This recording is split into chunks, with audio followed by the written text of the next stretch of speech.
在中国历史的长河中，妲己被铭刻为一个让人又爱又恨的角色。她究竟是一个无辜的女人，还是一位步步为营的女魔头？她的美貌与智慧，是否仅仅是用来谋取权力的工具，还是另有隐情？妲己的故事跨越了数千年，但每当人们提到她的名字时，心中总是涌现出无尽的疑问与复杂的情感。她到底改变了什么？她的命运究竟是怎样的？让我们从她的身世开始，走进这段波谲云诡的历史。在中国古代的历史长河中，妲己的故事仿佛一场梦，神秘、迷离、难以捉摸。至今，人们仍在争论着她的身份、她的力量以及她所带来的改变。对于她的身世，历史上的记载并不完全一致，但每个版本的妲己都像是从梦幻中走来，带着某种不为人知的力量。首先，关于妲己的出身，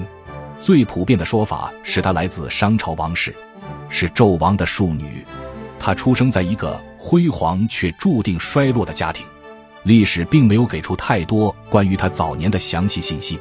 但妲己的家族却并非一直荣耀，商朝的辉煌已经走到了尽头，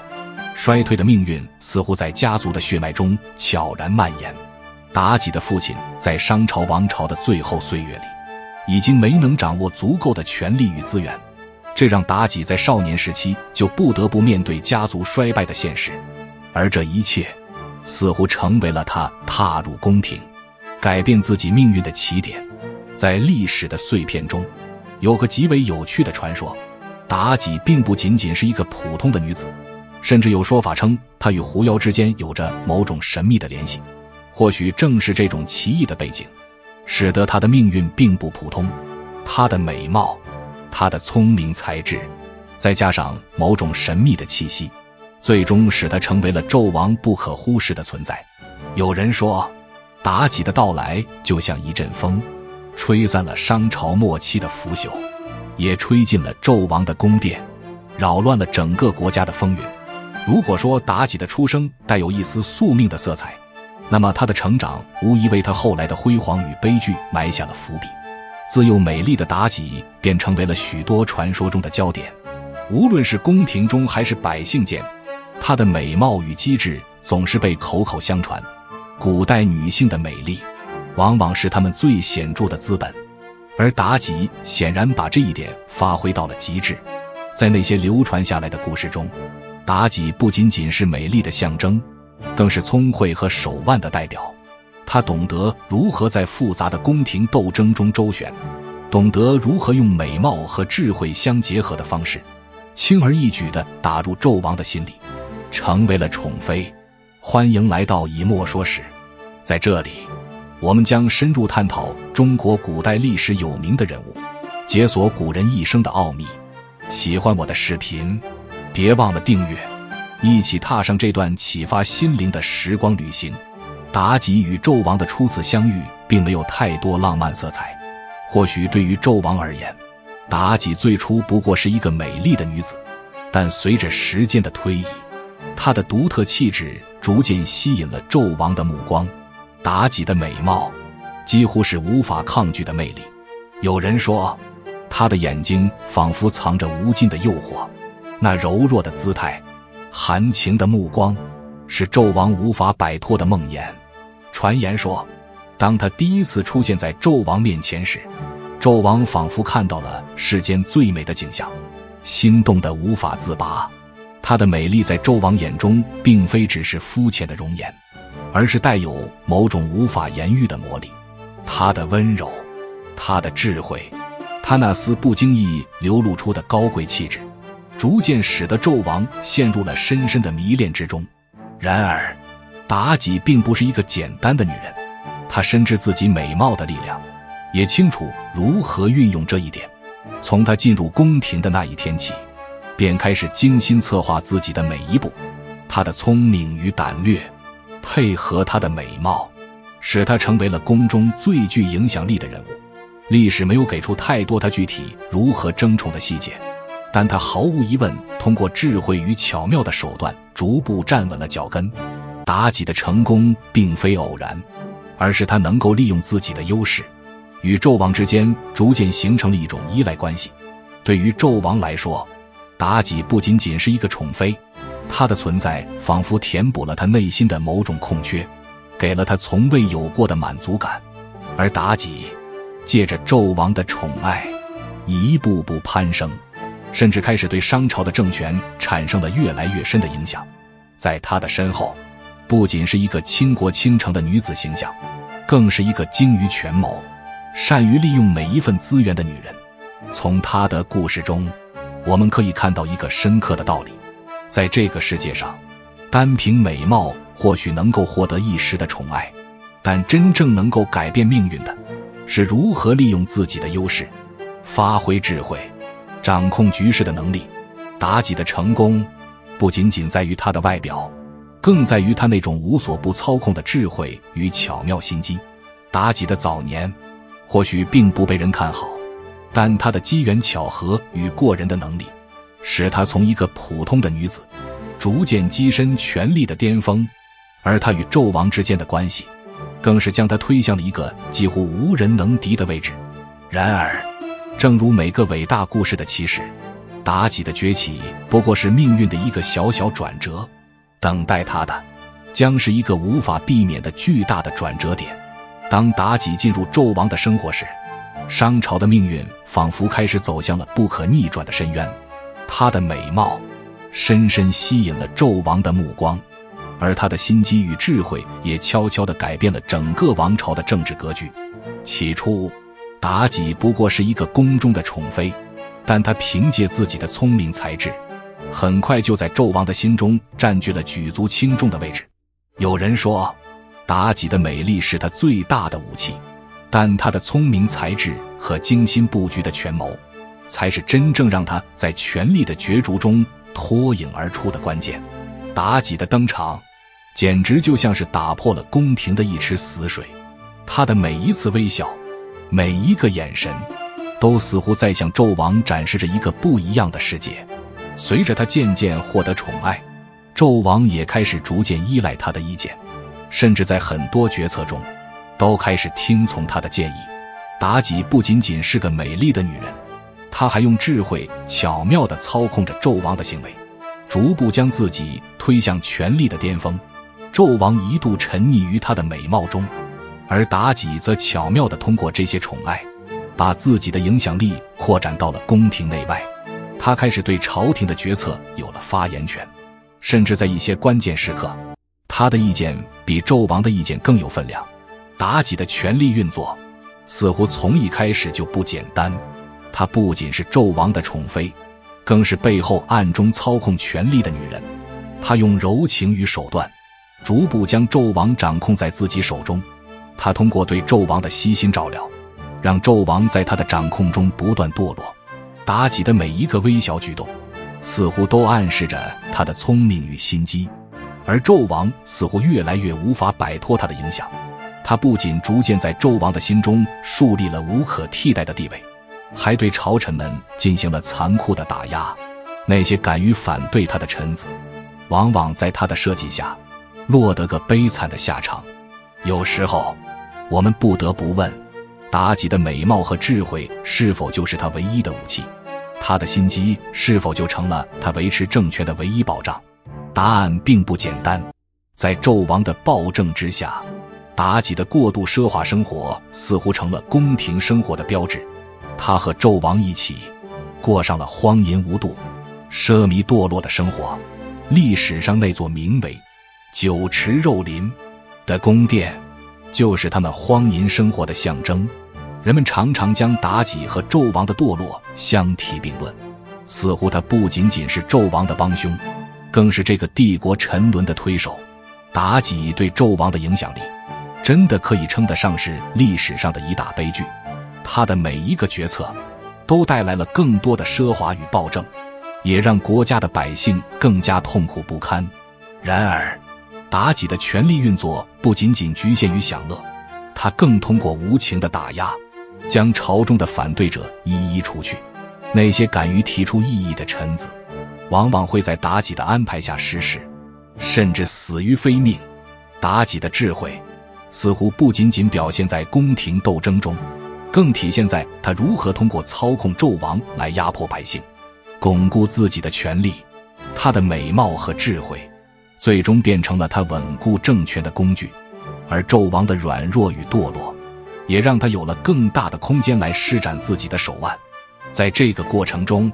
妲己的奢靡生活与纣王的荒淫统治形成了鲜明的对比。历史上有不少人认为，妲己不过是纣王堕落的帮凶，她不过是那股摧毁国家的力量背后的一根细线。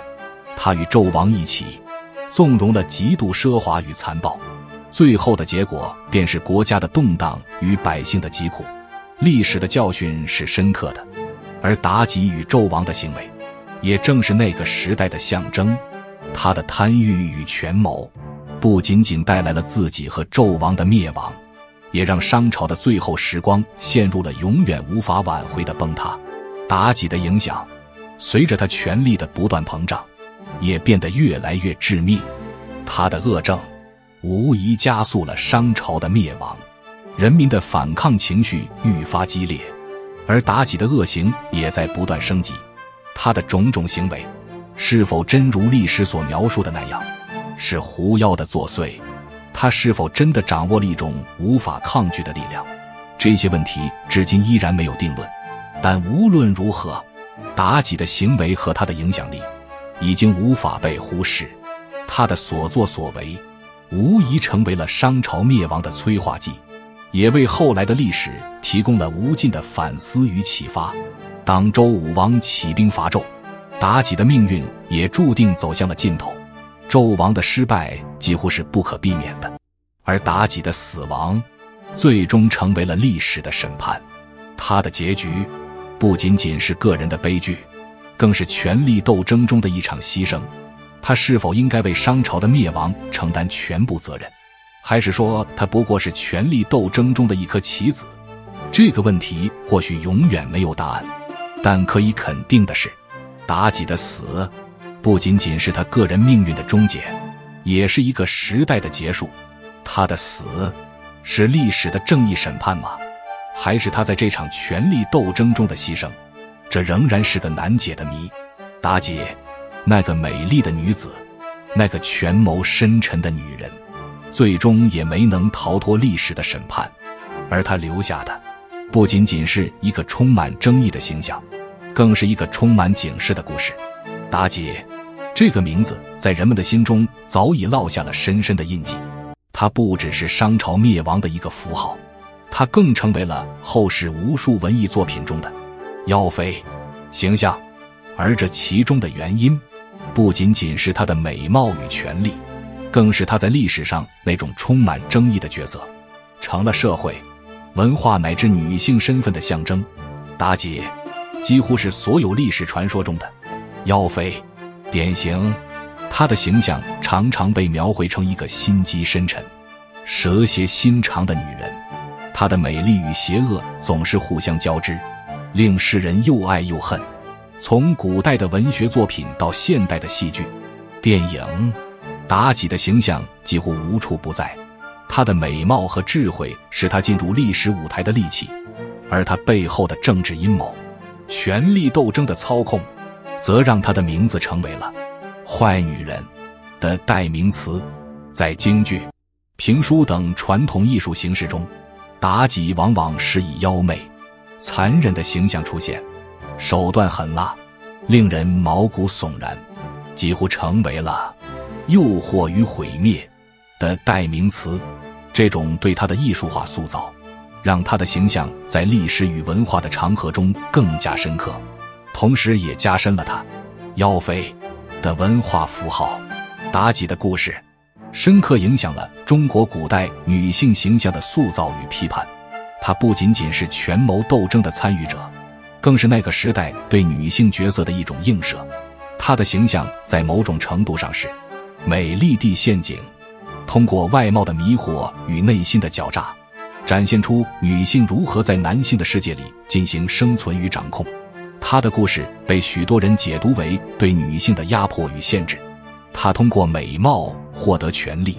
却又用权力摧毁自己和他人。而这种形象既代表着古代社会对女性的期待，又暴露了当时女性所面临的残酷现实。妲己身上充满了复杂的矛盾，既是美丽的祸水，又是一个在男权社会中不得不用手段争取生存空间的女人。在许多文艺作品中，妲己的形象成了女性不幸的象征，她既是男人的宠爱对象，又是权力的牺牲品。她的悲剧不仅源自个人的选择，更多的是那个社会环境对女性的压迫。不过，妲己是否真的是商朝灭亡的唯一元凶？这是一个值得反思的问题。从历史的角度来看，她无疑是商朝王朝崩塌的推手之一，但她是否真的可以单独背负整个国家的灭亡责任？历史对妲己的误读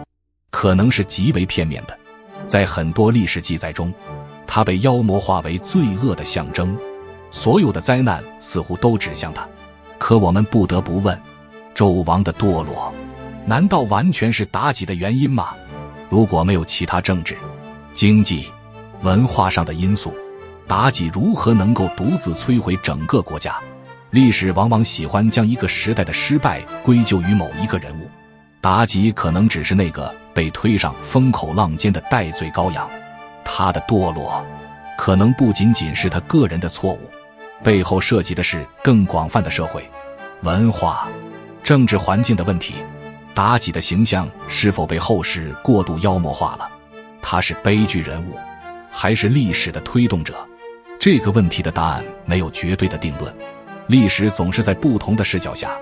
展现出不同的面貌。妲己无疑是历史上一个复杂的符号，她的行为、她的选择